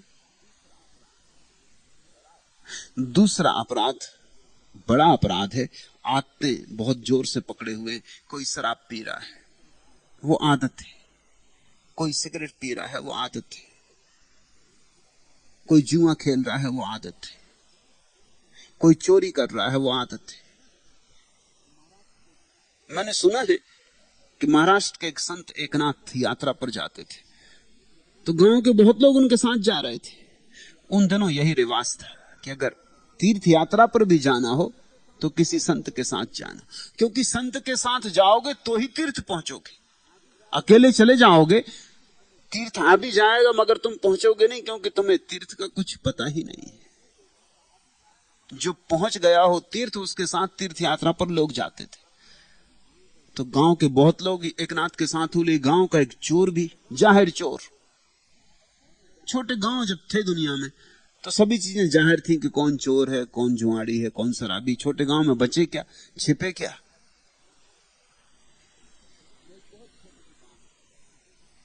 मैं एक बहुत छोटे से गांव में पैदा हुआ। बचपन में अपने नाना के घर रहा। इतना छोटा गांव था कि मुश्किल से कोई 250-300 आदमी थे, सब परिचित थे। एक रात एक चोर घुस आया, मुझे भली भांति याद है। मेरे नाना को आदत थी दिन रात पान चबाने की। छोटा सा घर, उन्होंने मुझे भी उठा लिया, मुझसे बात करने लगे, मेरी नानी को भी उठा लिया और पान लगा लगा के वो चबा चबा के पीकने थूकने लगे। वो चोर बैठा एक कोने में, वो उसी पे थूक रहे हैं। उनको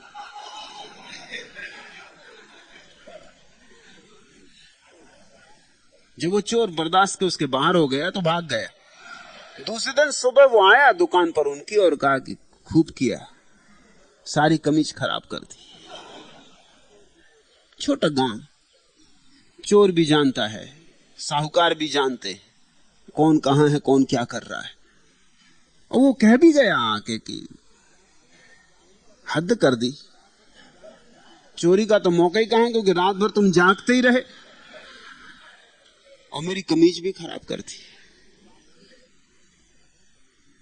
तो मेरे नाना ने उससे कहा कोई फिक्र न करो, कमीज तुम यहां से दूसरी ले जानी, मगर सोच समझ के आया करो, कहां आ गए, थोड़ा ख्याल रखा करो, कमीज तुम ले जाना दूसरी, तुम्हारी कमीज खराब हो गई। वो चोर भी एकनाथ के साथ जाना चाहता था, उसने कहा कि मैं भी चलूंगा। एकनाथ ने कहा कि भाई तेरी आदत पुरानी, वो दूसरे नंबर का अपराधी था,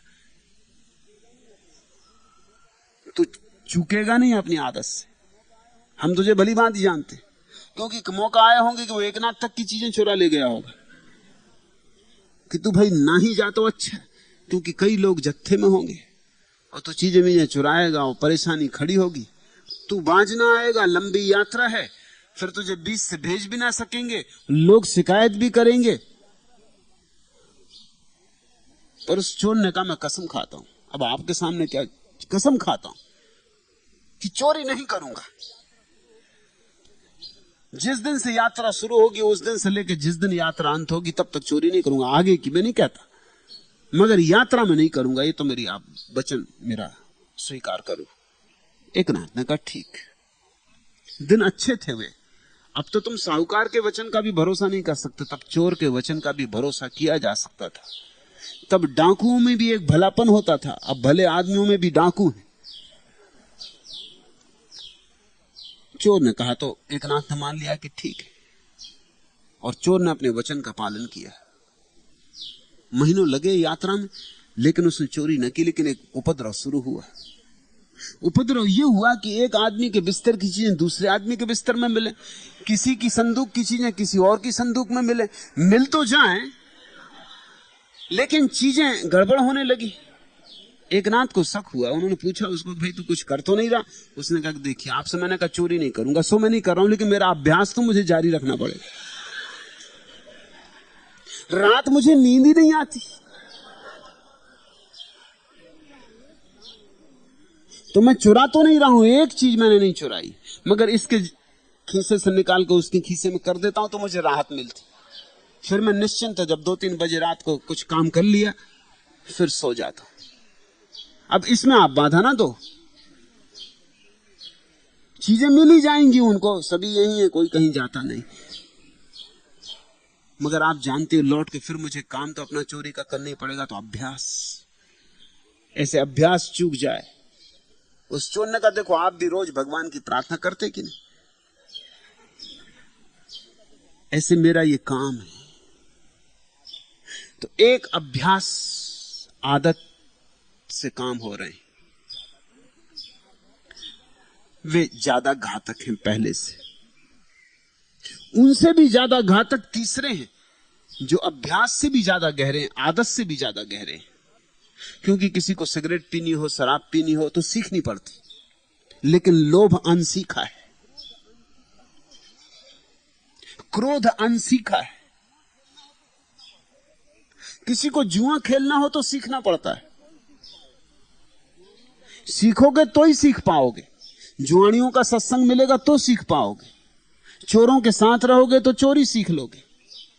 लेकिन लोभ, क्रोध, काम, मोह, उनको सीखना नहीं पड़ता, उनको हम जन्म के साथ लेके आए, वो हमारे जन्मों जन्मों की मूर्छा है। सांडल ने ठीक विभाजन किया, ये 3 अपराध है। तीसरा अपराध सबसे ज्यादा खतरनाक है, उसे तोड़ो।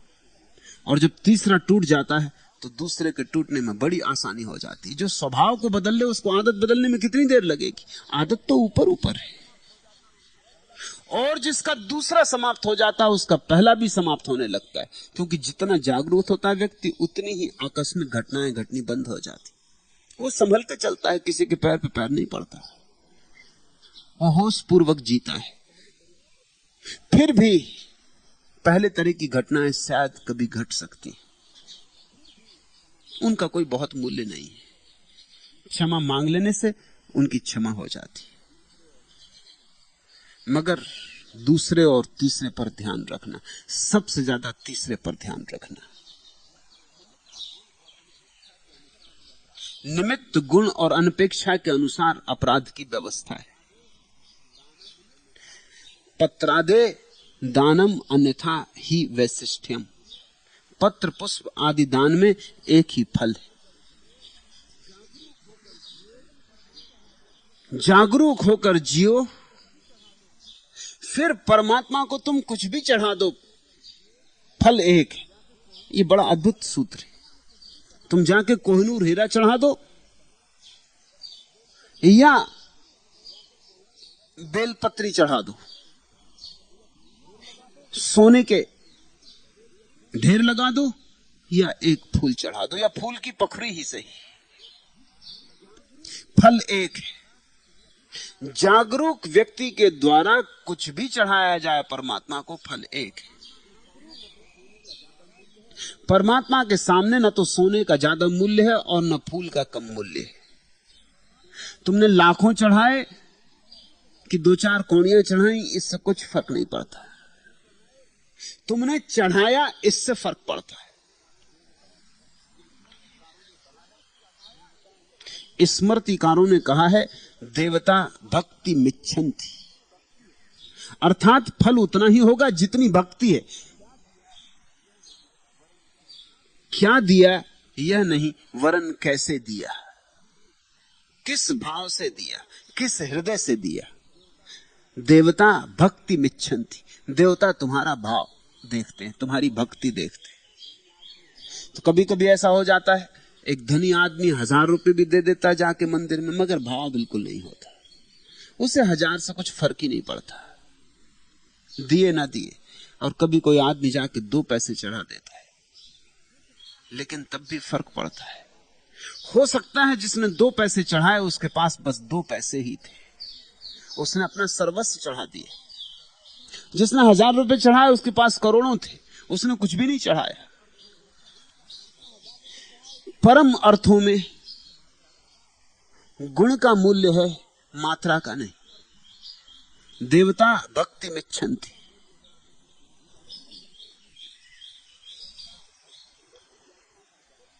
इस छोटे से गीत को सुनो। कवि यात्रा पर जा रहा है, मित्र से विदा करने आए। पुष्प गुच्छ मालादी सबने, तुमने अपने अश्रु छिपाए। एक चला नक्षत्र गगन में और विदा की आई बेला, और बढ़ा अनजान सफर पर लेकर मैं सामान अकेला। और तुम्हारा सबसे न्यारापन मैंने उस दिन पहचाना। पुष्प गुच्छ मालादी सबने, तुमने अपने अश्रु छिपाए। रस्म अदा से जो चल आई, अदा उसे करना मुश्किल क्या। किसको इसका भेद मिला है, मुंह क्या बोल रहा है, दिल क्या। पिघले मन के साथ मगर था जारी यह संघर्ष तुम्हारा। शकुन समय असकुन का आंसू पलक पुलों से ढलक न जाए। पुष्प गुच्छ मालादी सबने, तुमने अपने अश्रु छिपाए। पहली ही मंजिल पर सारे फूल और कलियां कुम्हलाई। मुरझाए कुसुमों पर किसने आज तलक ममता दिखलाई। कलक बहुत हो उनकी फिर भी अलग उन्हें करना पड़ता है। सुधी के अंग बने थे, सुधी के अंग बने वे जलकण, जो कि तुम्हारे द्रग में आए। पुष्प गुच्छ मालादी सबने, तुमने अपने अश्रु छिपाए। दिया भी नहीं कुछ, सिर्फ आंसू आना जाए आंखों में, इन्हें छिपाया, क्योंकि शकुन के क्षण में आंसू कहीं अपशकुन न मालूम पड़े। लेकिन सब दिए गए पुष्प गुच्छ व्यर्थ हो गए, जल्दी ही सूख गए, कुमला गए। सुधी के अंग बने वे जलकण, जो कि तुम्हारे द्रग में आए। पुष्प गुच्छ मालादी सबने, तुमने अपने अश्रु छिपाए। जो छिपाया और दिया भी नहीं, वही पहुंचा। भाव परखे जाते, अंतिम कसौटी भाव की। किसको इसका भेद मिला है, मुंह क्या बोल रहा है, दिल क्या। तुम मुंह से क्या बोलते हो वह नहीं है प्रार्थना, तुम्हारा दिल क्या बोलता है वही है प्रार्थना। पत्र पुष्प आदि दान में एक ही फल है। इसलिए ये चिंता मत करना कि मुझ गरीब के पास क्या है, मैं क्या चढ़ाऊं। भाव की दृष्टि से तुम सभी सम्राट हो। भाव की दृष्टि से भगवान ने सभी को समान बनाया। वह काव्य भाव का सभी को बराबर दिया है।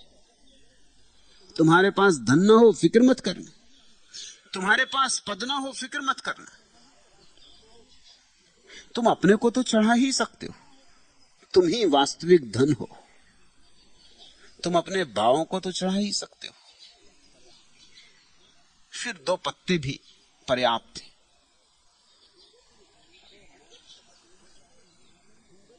दो नैन कमल घूंघट में घनेरी रात लिए, आंचल में भरी बरसात लिए, कुछ पाए हुए कुछ खोए भी, कुछ जागे भी कुछ सोए भी, चंचल उषा के बान लिए, गंभीर घटा का मान लिए, सावन के सजल संगीत भरे, कुछ हार भरे कुछ जीत भरे, कुछ बीते दिनों की करवट सी, कुछ आए दिनों की आहट सी, कुछ आते दिनों की आहट सी, किन गलियां दीप जलाए सखी, यह भंवरे कित मंडलाए सखी, सपनों से बोझल बोझल 2 नैन कमल।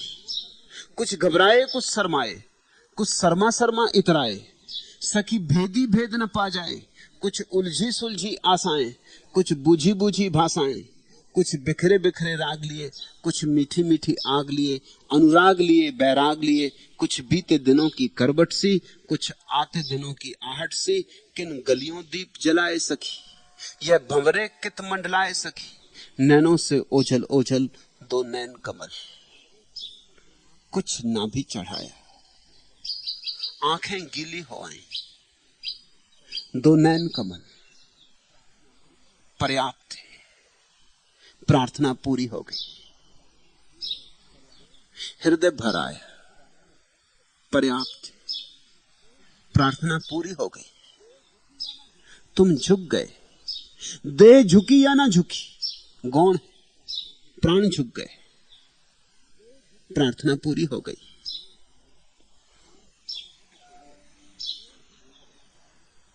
पुकारो आंसुओं से, भाव से, प्राणों से, चढ़ाओ अपनी निजता, कुछ और चढ़ाने का प्रयोजन नहीं। तुम्हारा धन परमात्मा के सामने धन नहीं, परमात्मा के सामने सिर्फ तुम्हारा जीवन ही धन है। गमे फिराक में दिल अस्कबार रहता है, न दिन को चैन न सब को करार रहता है, हर एक लम्हा मुझे इंतजार रहता है, अब इंतजार की घड़ियां मेरी बिता जाओ, मेरे रफीक मेरे दिल नवाज आ जाओ। पुकारो मेरे रफीक मेरे दिल नवाज आ जाओ, मेरे मित्र मुझे ढाढ़स बंधाने वाले, पुकारो मेरे रफीक मेरे दिल नवाज आ जाओ। तस्वरात पे दिन रात छाए रहते हो, ख्याल और ख्वाब की दुनिया बसाए रहते हो, अगरचे रूह के अंदर समाये रहते हो, मगर जो आग है दिल में उसे बुझा जाओ। मेरे रफीक मेरे दिल नवाज आ जाओ।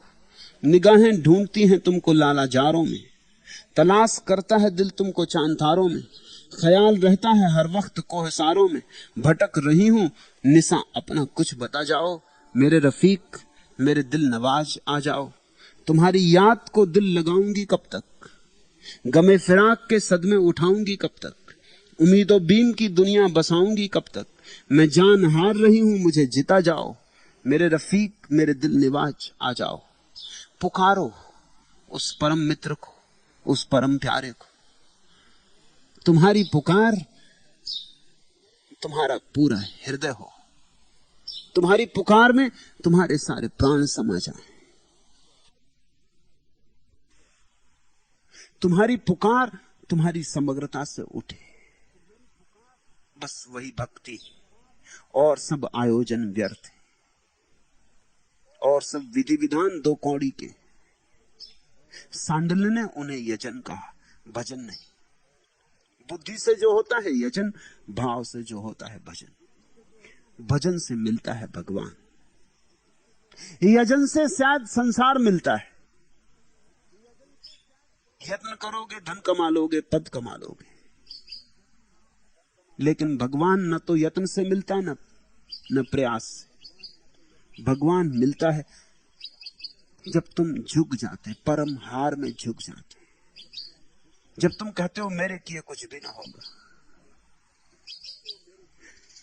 जब तुम ये भ्रम ही तोड़ डालते हो कि मैं कुछ कर लूंगा, जब तुम्हारी असहाय अवस्था चरम शिखर पर पहुंचती, बस उसी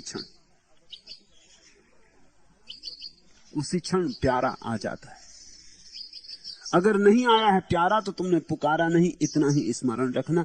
या तुमने पुकारा तो तुम्हारी पुकार झूठी थी, या तुमने पुकारा तो तुम्हारी पुकार हार्दिक न थी, या तुमने पुकारा तो तुमने शास्त्र की भाषा बोली, अपने प्राणों की भाषा नहीं बोली। तुम्हारी प्रार्थना को तुम्हारे भीतर ही जन्मना है। जैसे फूल अपने पौधे पर जन्मता है, वैसे हरेक की प्रार्थना हरेक के जीवन में जन्मती है। और किसी की प्रार्थना तुम्हारी प्रार्थना नहीं बनेगी। मेरी प्रार्थना मेरी प्रार्थना, तुम्हारी प्रार्थना तुम्हारी प्रार्थना। मेरी प्रार्थना को तोड़कर तुम पर लगा दूंगा, वो फूल तुमसे जुड़ेगा नहीं, वो उधार होगा। उससे तुम चाहे सज जाओ, थोड़ी देर को दुनिया को धोखा हो जाए, लेकिन उससे तुम्हारी रसधार ना जुड़ेगी। वो जल्दी ही कुम्हला जाएगा, जल्दी ही गिर जाएगा। वो झूठा है। झूठे से बचो। आज के सूत्रों का सार है इतना ही कि तुम पराये से बचो, अपने को तलाशो। अपनी निजता से 1 इंच भी चलो तो बहुत है, और किसी और के कंधे पे चढ़ के 1000 मील भी चले तो तुम चक्कर ही काटते रहोगे कोल्हू के बैल की तरह, कहीं पहुंचोगे नहीं। और ऐसा नहीं कि तुमने प्रार्थना नहीं की, कि तुम मंदिर नहीं गए, मस्जिद नहीं गए, गुरुद्वारे नहीं गए, तुम गए हो मगर पहुंचे कहां? जरूर तुम कोल्हू के बैल की तरह चल रहे हो। जागो, जाग के अपनी जीवन दशा को ठीक से पहचानो। उस जागरण में, उस समझ में एक बात तुम्हें स्पष्ट दिखाई पड़ जाएगी, उधार से काम चलने वाला नहीं। परमात्मा सिर्फ तुम्हें स्वीकार करेगा। तुम किसी और के चेहरे लगा के गए तो तुम चूकते जाओगे, तुम्हें अपना ही चेहरा खोजना पड़ेगा। और वह चेहरा अभी उपलब्ध है, जरा मुखौटे हटाने पड़े। हिंदू का मुखौटा, मुसलमान का मुखौटा, ईसाई का मुखौटा, जैन का मुखौटा, शब्दों के मुखौटे हटा दो सब। नग्न होकर पुकारो उसे, और मिलन सुनिश्चित है। आज इतना है। अगर यह वीडियो आपको अच्छी लग रही हो तो वीडियो को लाइक और चैनल को सब्सक्राइब करें।